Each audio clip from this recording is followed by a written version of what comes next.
Thanks for having me back. It's nice to see you again. It is so delightful. I remember our connection came via Facebook and karaoke, your karaoke night, and I hope you've continued. Yeah, I will probably go to karaoke tonight, actually. There's a place in my neighborhood just a mere 2 blocks away where they What's do, the first song you're going to sing?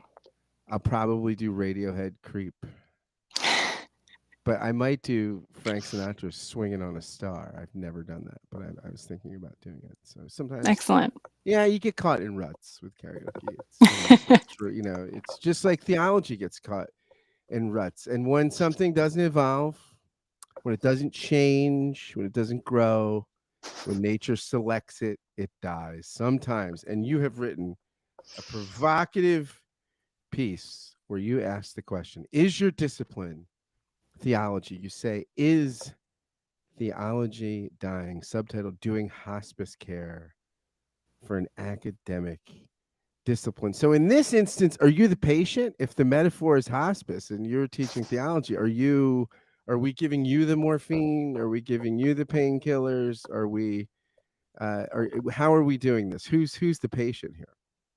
Yeah, I mean, I think probably, I don't know, or maybe this is like me as like a split identity, right? Like the part of me that that is the, person who has this disciplinary identity is like being looked at by the other part of me, which isn't necessarily confined by my sense of identity within the discipline. And I'm sort of, tracing the patterns that I see or trying to understand like what's happening to one version of myself or sort of um, one aspect of myself that exists in the world.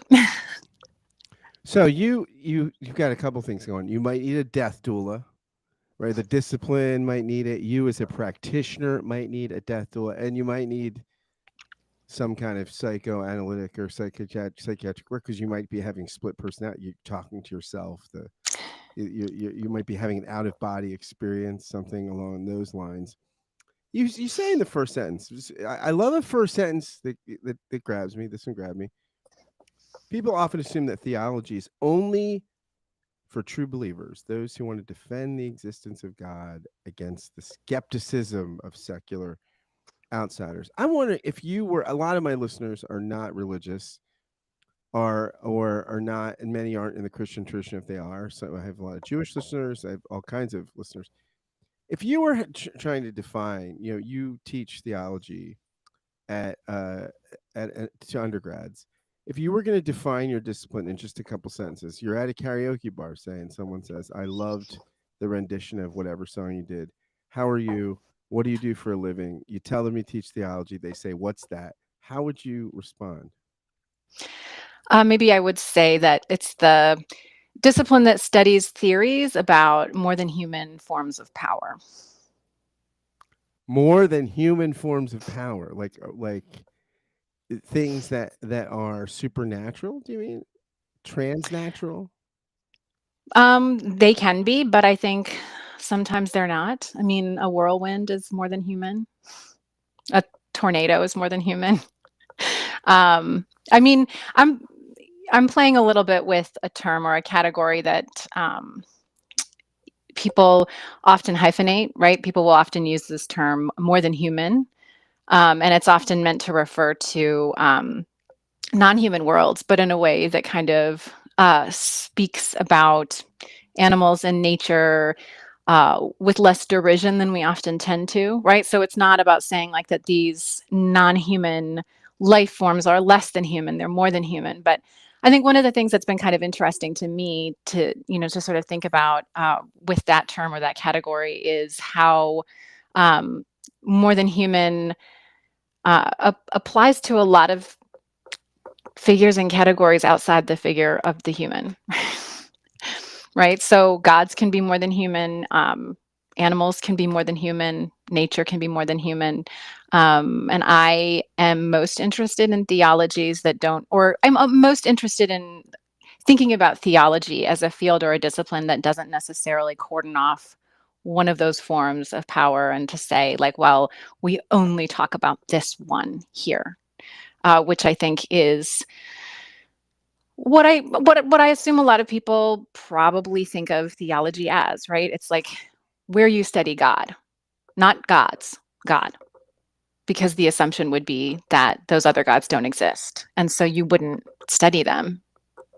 Why would you study those other gods? Because they don't exist, right? There's no other form of divinity but one. And so that's the form of uh, divinity that gets studied within the field of theology. And I think that's kind of what I would push back against. I don't think that the study of theology necessarily has to be so conscribed. That's really interesting. I wonder. I'm thinking about how I love that you said that just not human, because in the New Testament the Apostle Paul uses this. I think in the Greek the term is arche, but like principalities and powers. There's these things, right? They're not human and they're not quite God. There are these things, and they seem to have this mediating power in the universe, right? And they seem to be able to be in an antagonistic relationship with the divine. It's very interesting, right? Ross Douthat just wrote this book. I think it's called Believe or something. Why everyone ought to be religious, and he's a conservative Catholic. He's pretty open to UFOs and all sort of other things. I mean, he's not a skeptic as far as weird supernatural stuff outside of his own tradition, right? And sort of says you have to be humble about all this stuff, right? I mean, what is in Hamlet, right? The world is there's more in the world than is contained in your philosophy, Horatio. You say that in that first sentence that theology is usually kind of confined to those who are trying to prove the existence of God or something, but like, so a lot. I mean, is there a difference between theology, between apologetics, between philosophy? I mean, sometimes it seems that people do God talk, and they're very concerned with who's listening, especially if that's people that are outside the church. Something maybe like Thomas Aquinas, Summa contra Gentiles, or something, right? And sometimes there's stuff that seems to be like anyway, from saying I just quoted it. I'm just thinking of stuff off top, like Anselm's Proslogion. That doesn't seem at all concerned with people listening that don't believe, right? I mean, how do you make these distinctions between the sort of thinking about God that's catered inside and the thinking that's catered to the outside? I mean, when do you do one or the other? Do you have a preference? Talk to me. Well, I mean, I think all of that stuff is theology in the sense that people do that stuff in the name of theology, or they do that like identifying themselves as theologians or describing themselves as doing theology. And I think that, by and large today, I think that like the study of theology is what people who call themselves theologians tend to study and think and talk about. I mean, it's very much a communal discipline, and I think it is that way in large part because of its history as a discipline that emerged within the church, within a community of people who believed together or who practiced together or who, together identified with a tradition. So, I think there is very much like a communal aspect to the study of theology. But I do think that because of the way that institutions of higher education have evolved, particularly here in the United States, where theology does still sort of have a presence outside of divinity schools. I mean, in a limited sense, but it does have some lingering presence within academic institutions. And so, I think that sense of theology as a kind of community of people who identify as theologians, who practice theology, and who have some kind of vested interest in doing something that feels or sounds to them like theology, is kind of what ends up defining the field, at least in my view. So I think that, if you have someone calling themselves a Buddhist Christian theologian, or, someone who calls themselves a secular theologian, like I think that the field has the capacity to, I mean, as it exists as an academic field today, and it has the capacity to accommodate those variants on the sort of standard old theme of what a theologian is. I mean, I think that the academic field as it exists today has kind of evolved to make space for people to occupy more I guess you could say, niche categories within the sort of general theme of theologian. You say in the piece, people are still doing theology in public. If by doing theology we mean talking about gods, spirits, and other divine powers, right? Even Donald Trump does theology. I mean, we're talking about the people; they're fantastic, and the evangelicals love me. I mean, it's all over the place.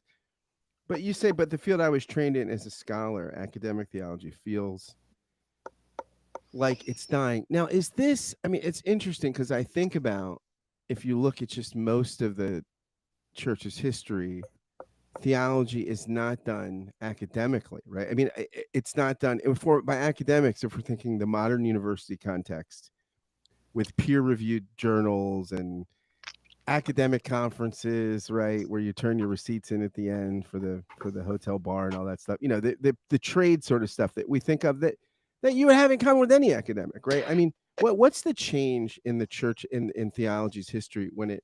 I mean, I guess this is sort of like 19th century. When Schleiermacher's thinking of the University of Berlin and designing it and things like this, but in the European models where universities become big, and theology moves into the research university. What's different about that in the history of the discipline when it goes from sort of monks and bishops and things like this to who are academic, who have the gifts that academics would have, but don't do it in universities? What's the difference in the discipline when it moves that way? Well, I mean, there have been theologians in universities since the Middle Ages. There have been chairs for theologians, chairs of theology in university settings. So it's not that they've been absent from university settings. But, I mean, historically, the university that emerges in the Middle Ages wasn't designed as a religious space. It was Right, designed as a right. space where people could learn law and they could learn other things where they could, aid the kingdom in trade. So, the the theologians, were not.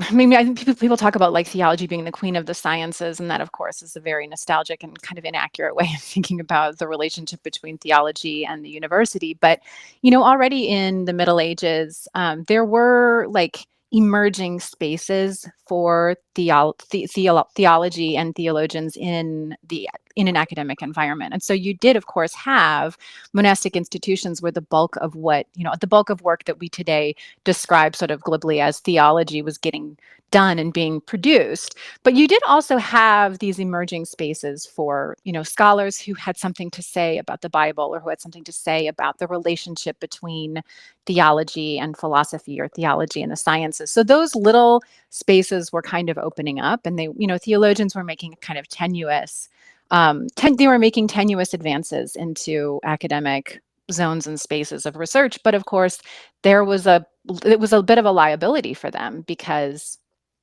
they were potentially putting themselves into a space where they were operating at a bit of a distance from the authority of the church. And so they could say things that were riskier, and, they could, venture opinions that were less subject to the authority of their superiors. And so it was, I mean, it was a position that had some liabilities associated with it. But of course, as theology becomes sort of more, I mean, German scholarship, which kind of creates this scientific way of sort of creating an encyclopedia, or an encyclopedic perspective on what theology is and has been and has done.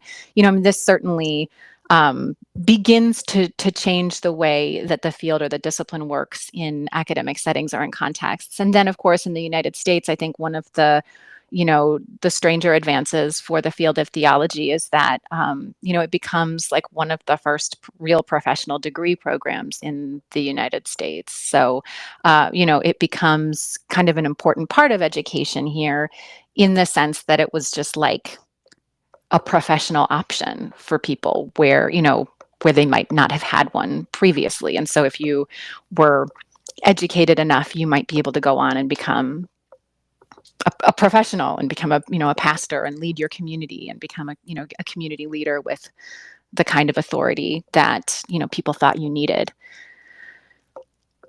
Yeah, you quote someone from Princeton Seminary. Full disclosure, an institution I spent some time in, and it's Hannah Reichel, and I don't know Ms. Reichel's work, but I really appreciated your inclusion of her in your piece. She says it's a very American model to imagine that there always has to be growth or dominance. There are plenty of things that have existence in this world without achieving the status of dominance.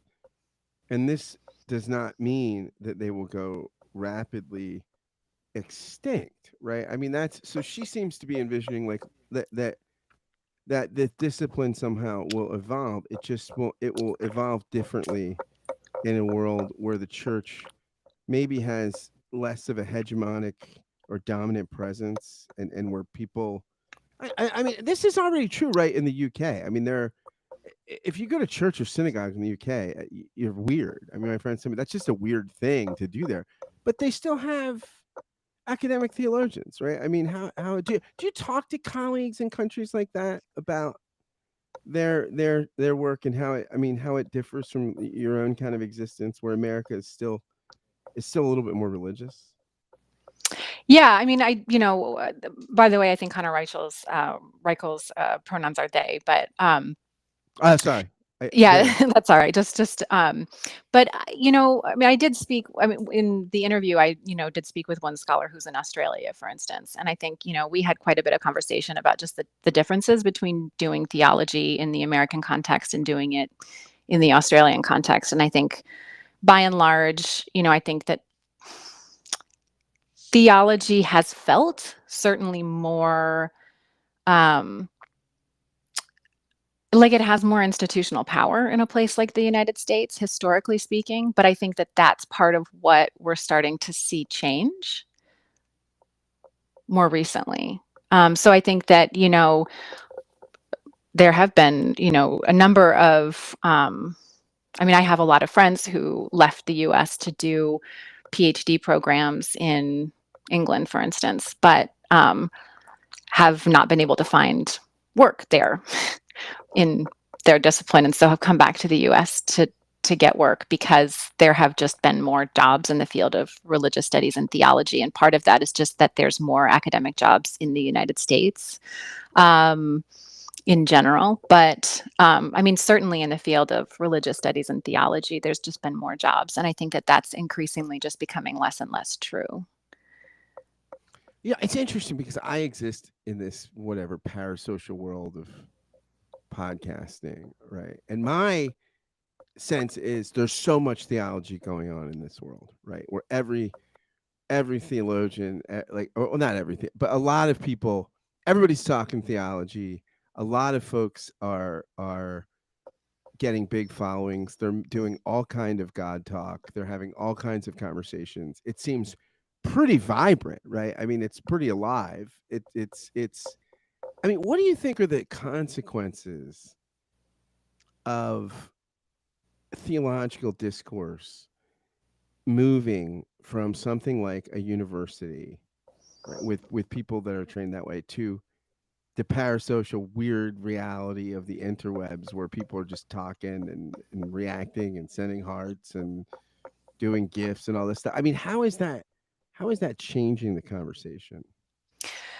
Well, I do think that, like, as I mentioned in the piece, like, I'm not saying that people just aren't thinking theologically or not doing theology. Like, again, like, my piece is just very much about academia, Right. and in some ways the piece is it's a little bit of a sort of like bigger academic story, like, writ smaller, right? I mean, I think that, especially this year, I think we've really started to see how the just general decay and decline of institutions in our country has started to, like, especially hit colleges and universities. And I think that there's just obviously this year there have just been, you know, far more outright attacks on colleges and universities. And, when I initially started to sort of think about this piece and to write this piece, like, that stuff hadn't even happened yet. Like, all of the conversations that I had that went into this article all just happened, I mean, before 2025. So I have a little bit of a kind of conclusion at the end of my essay where I reflect on just sort of how in some ways how long ago 2024 seemed when it comes to just like thinking about colleges and universities as social and academic spaces. So I do think that, like, part of the story is just a story about deinstitutionalization, and I think that that's a story that's hitting, American mainline Protestant churches, which used to have a lot of power in different ways than it's hitting American colleges and universities. But I think in both of those institutionalized spaces, we're seeing an incredible amount of disruption and decay and just general chaos. And so I think that, for a lot of people who work in the field of theology, the decay or the decline of those historically mainline institutions is something that has an academic impact on the field of theology, whether you're a Protestant or not, in the sense that a lot of the space for research and a lot of the positions are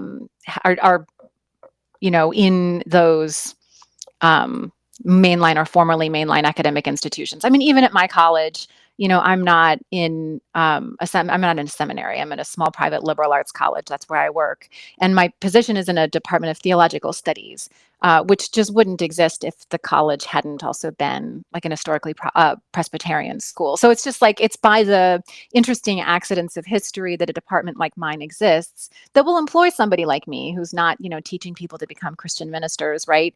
But it is all part of this other story of like American mainline Protestant institutions. So, I mean, I think that a lot of, a lot of what's in the background of this argument that I'm making is just institutional problems, institutional decline. And that's, obviously something that's not just limited to colleges and universities. And so, I think in spaces like podcasting, blogging, Substack, I mean, you do hear and see people having tons and tons of conversations about things like theology. But I predict that in the next, say, 10 to 15 years, as the educational context changes and shifts, that we probably will see fewer and fewer people name or label those conversations as conversations about theology unless they are doing commentary on the church. I think that a lot of, like, when I go on Substack, I'm on Substack, I have a Substack, I spend a lot of time there. I'm constantly like encountering stuff, looking for stuff. And, when I look around for conversations about theology, the stuff that I find primarily, and this is not exclusively, I do follow, a number of people who are like more, I'd say, we'll call them, like left-leaning Christians, people who are still like affiliated or associated with the mainline church. But when I like go to look for pieces about the theology or like the stuff that the algorithm feeds me, it generally tends to be stuff from right-leaning, more conservative, young, white Christian men. It's that, yeah, they're not shy. Those guys aren't shy, right? I mean, those guys, yeah, I probably a lot of Calvinists too, right? It's very, very squeaky people for the Frozen chosen. The young bearded beer drinking Calvinists, right? Those guys are everywhere. These are, yeah. I wanted to say some of my best friends are those people, but it's not really true. But I probably should. Maybe I need to expand my friend circle. Yeah, that's interesting. I wonder. Karl Barth is somebody I've spent time reading over the years. He used to start his theology students right away with Feuerbach, right? That's the first thing he had them cut their teeth with, because he kind of thought, okay, here's the tradition I was trained in, and here's where it goes, right? Like eventually you go from Schleiermacher to Ritschl to Feuerbach, and basically the idea is theology is really just social psychology, right? It's the group consciousness, right? And you call it God, right? You think about the things that you really like, right? Justice or inclusivity or equality or imagination, all these things, and you start talking about them in really big letters, and then that's God, right? And really, what Feuerbach's saying, you're really doing a kind of collective effervescence, reflecting on the collective effervescence. If that's what you think it is, right? Which there's a good case to be made for Feuerbach, right? I like Feuerbach. Do you need that department, or can you just absorb that into social science? Like, it's into social. Would you be better off being trained in social sciences to do that kind of work? I mean, I've thought about this a lot, and I mean, this is like, it's kind of the topic of the forthcoming book that I have. So This is an article that I Stay wrote kind tuned, of. everybody. Stay tuned. It's an article that I wrote kind of in preparation for that particular book. But, I have a lot of kind of conflict around that in some ways, because I do think that, there have been moments where I kind of like have resented the fact that I ended up in this discipline because I do feel like, I get pigeonholed by people outside of the field, right? Like when I tell them I do theology, they're like, like, ew, right? Like they are immediately suspicious of me. They think that like I want to try to convert them into some particular shape or form.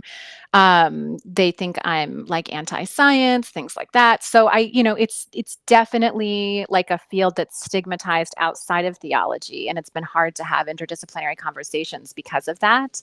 But I also feel like within the field, I get stigmatized because I'm not like theologian enough, right? I'm not, well, what's your actual angle here? Like, what's your actual like approach? Like, what do you actually do? I mean, this is obviously not completely true because I have my friends and colleagues in the field who like, I think we see at least somewhat eye to eye, if not totally eye to eye. So like I have my community and I feel like I have my little weird group of colleagues and friends who I'm in conversation with, but I certainly have had moments where I just feel like I don't belong in this field.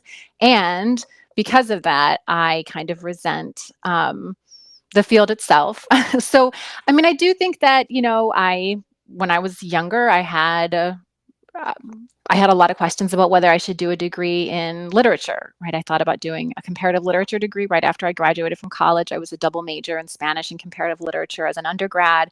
That was kind of what I felt, was kind of a good pathway forward for me. But then I got a lot of anxiety because I was just like, well, I don't know if I just want to study one period of literature. Like I felt really anxious about specialization. And I think that for me, one of the downsides to like literally every single other academic discipline that I came across was that it was so specialized. And it was just like, you've got to have a period, you've got to have this, you've got to have that, you've got to put yourself into a box. And for me, the reason that I ultimately was drawn towards theology was that it just seemed like kind of a hot mess. And it was just like, you can kind of do whatever you want here.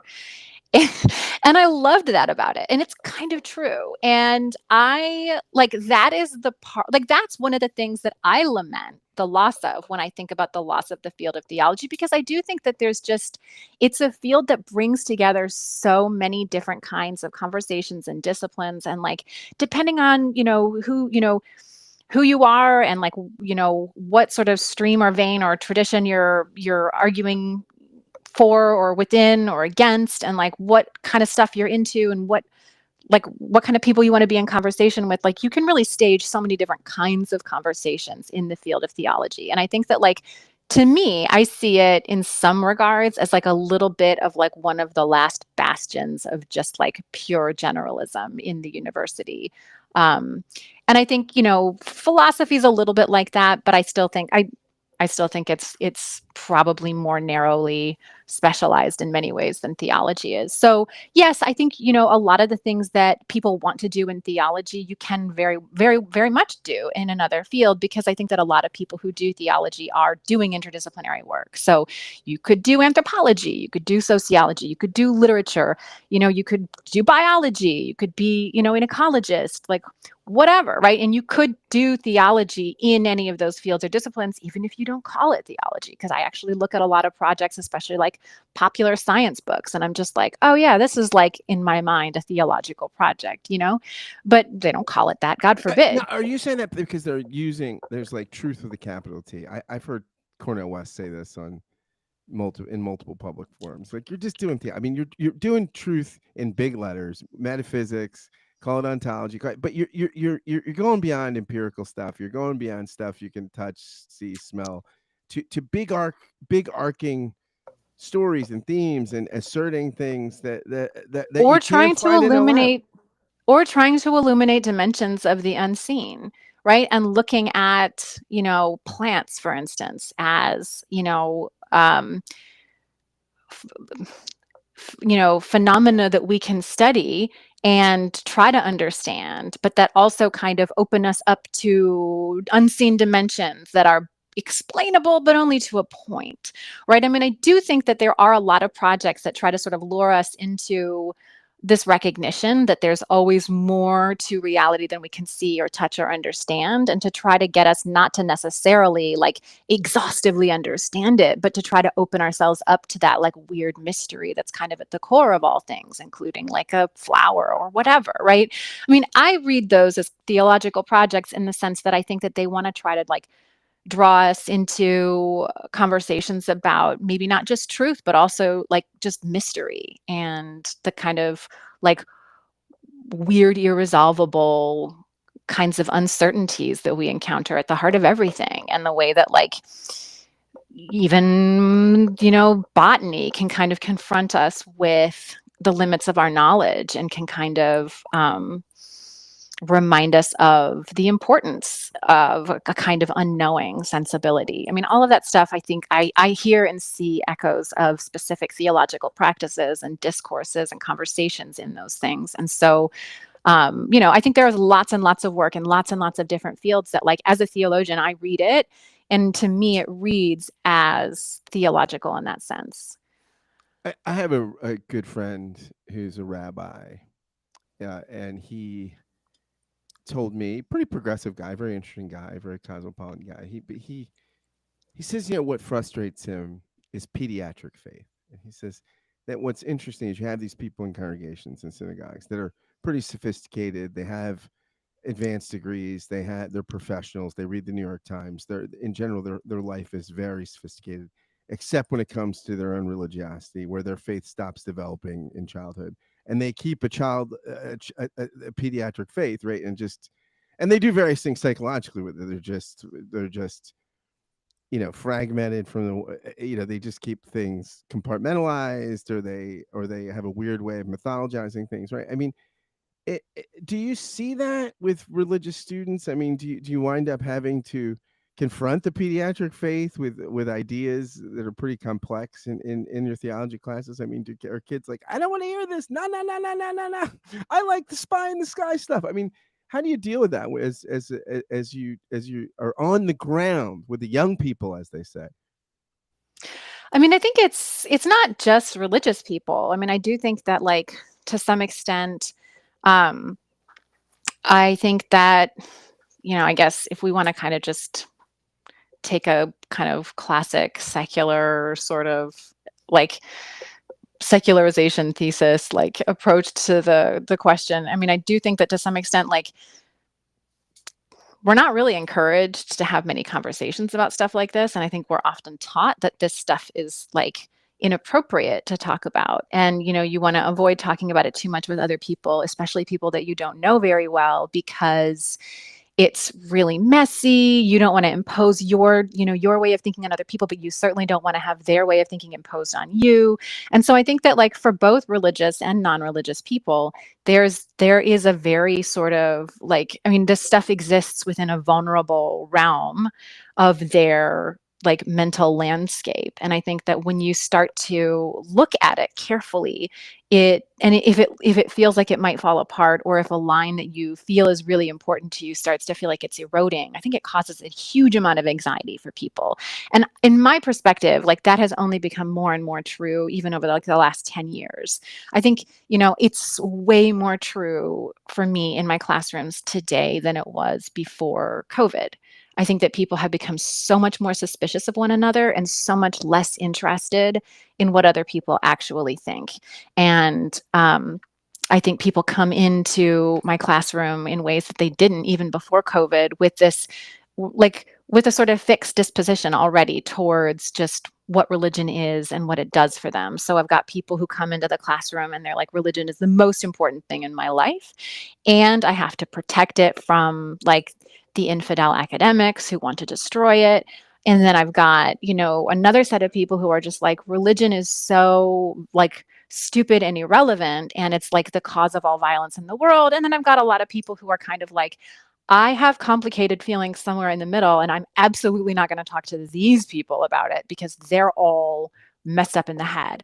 And so, I think it is a real challenge in my classrooms today to even like try to get just like buy-in to get people to want to talk about their actual ideas and thoughts in front of one another, or like to want to listen to one another. I mean, I do think that like these are also probably people who may have corners on the internet where they feel very comfortable sort of like going in and, like immersing themselves in like a podcast where they feel like their worldview is like really affirmed, or, some subreddit or whatever. Like, I think I that, just a friend told me that they just discovered a group of Christian furries, and that their Discord channel, they're very orthodox. They have the Nicene Creed, they're Westminster Calvinists. I mean, these are really hyper Calvinists, and they're furries.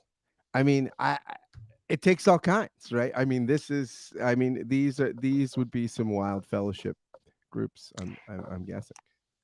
and maybe this is just, maybe this is just the future, right? That like we just are going to live in a more and more and more like socially fragmented world. And, there just isn't like a real public space where like we have any kind of like shared civic sense of, duty to like have conversations with one another about complicated things, like about what, what should we do with bodies when we die, or, like what is the meaning of the dead? Like what do the dead mean to us? I mean, like where it's just like, yeah, well, I've got my sort of like answer, and it's a sort of secret answer that I have in some sort of private space online where, I have a very clear group of people who share my perspective.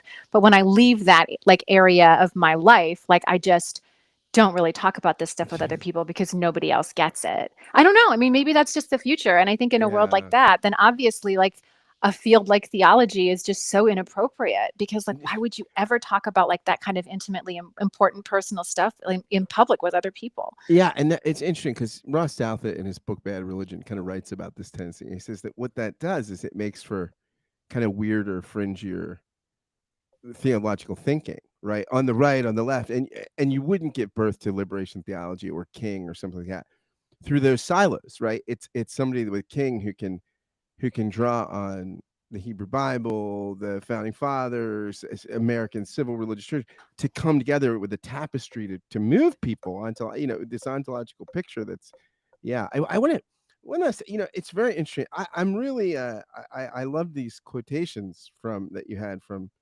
Hannah Reichel, and she says that basically we need to learn ars moriendi, to die. Theologians to learn the art of dying. So there's a guy I read a lot of, Tomas Halik, who is interesting, grew up behind the Iron Curtain in the Czech Republic, was an undercover priest. You want to talk about like post-Christian, and this was Iron Curtain persecuted, and he was a psychoanalyst in his day job, and he says this about Nietzsche. He engages a lot with Nietzsche. He's my favorite philosopher. And he says this: "God is dead." That sentence, uttered at the end of the 19th century, continued to fascinate for the next 100 years. Maybe it was not only a sentence about God and against God, but also one containing something of God's message to us. A God who has not endured death is not truly living. A faith that does not undergo Good Friday cannot attain the fullness of Easter. Crises of faith, both personal and in the history of culture, are an important part of the history of faith, of our communication with God who is concealed and returns again to those who do not stop waiting for the unique and eternal word to speak to them once more. I wonder, is there good news in the death of theology? Is the word of academic theology's death maybe on the other side of that a new life that where it can be reimagined into something? Well, I mean, I certainly think that like you can always turn bad news into good news. Right, lemons and Whatever the lemonade. news is, like yeah, I mean, like you like any bad news you can flip it around and turn the smile upside down.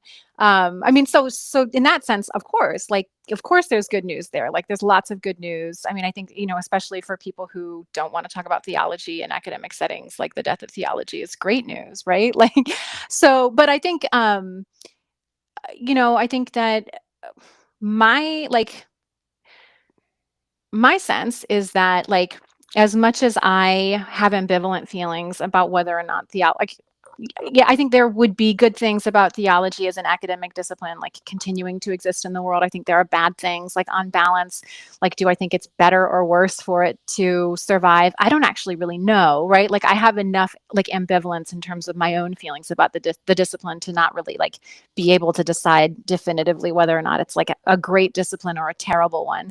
Um, but I do think that, you know, as somebody who has a PhD in the field and who has a lot of friends and colleagues who've done a lot of incredible work and who's just been able, I mean, like the field itself has given me a window into things I never would have otherwise seen. It's definitely changed my life. Like it's changed the way that I live. It's changed the way that I think. Like I have all kinds of debts of gratitude to like just the How does it complex change the way you live? institution. How does theology change the way you live? What's Well, it I mean, like, first of all, like, I got a PhD in the field of theology, which, like, getting a PhD, like, hard work? literally just changed the material conditions that I lived in for like the like 5 years that I was working on the PhD. I mean, it changed my trajectory after finishing the PhD. I mean, like, where I went to get my first job, where I went to get my second job. I just mean it like in absolutely literal sense. Like, it just literally change the material conditions in which I live, right? Like having not just a PhD, but a PhD in this very specific field, like determined who I met. It determined like what kind of conversations we had. It determined like how much money I did or didn't make. It determined where I was able to like live and where I wasn't able to live, where I'm still able to live and not able to live, right? Like so, it's changed my life in all of those ways. It's changed the way I think in many ways. So like I do feel like in terms of just like you know, I think we often think of like an Ars Moriendi as like a, how do we just like let go and just die well or whatever. But like I also think that that's not all of it, right? It's also about like what is it that we want to leave behind, right? It's about like legacy projects. And I do think that like that, that is a feeling that I have, like where I'm just thinking like, okay, fine, like, hypothetically speaking, if this discipline didn't exist in 10, 15, 20, 25 years, 30 years, whatever, like what would I still want like new people to be able to like to sort of discover and explore? And like also, I think that like I can do theology in the field of theological studies without embarrassment because it's a field called theology. But I think that like in the academic environment that we live in today, so many people have so much embarrassment about talking about theology, doing theology. I mean, just this is just my sense of it, given the fact that like I'm so infrequently like led into interdisciplinary conversations, like because I'm a theologian, right? So I would actually want people to be able to talk about theology and to think theologically and to do theology in other fields and disciplines without a sense of embarrassment, and not just like as somebody who's like, I do theology because I'm a proud Christian, right? But also people who are just like, yeah, I mean, I don't necessarily have like a very coherent religious identity, but I'm drawn to some of these questions and I want to be able to talk about them in my field or discipline because I think they're important and interesting. So, I feel like, my I guess maybe my biggest point of anxiety or concern just in terms of the discipline, like the disappearance of the discipline, is I would just want people to still continue to be able to talk about these things in an intellectually defensible way from a range of perspectives and approaches. So, right, as long as that is happening in, academic and higher educational settings, like I would be okay with that. Will be interesting. I hope that if academic theology does die, I hope it doesn't die tomorrow. I hope you have a fruitful career in it because you're doing great work. And this piece is fantastic. I will link to it in the show notes. Thank you so much for writing it. We're looking forward to the new book coming out. And thanks for spending some time chatting with me today. Well, thanks so much for having me on. It was fun to talk about this piece, and I look forward to further conversations. We will certainly have you back. Thanks a lot.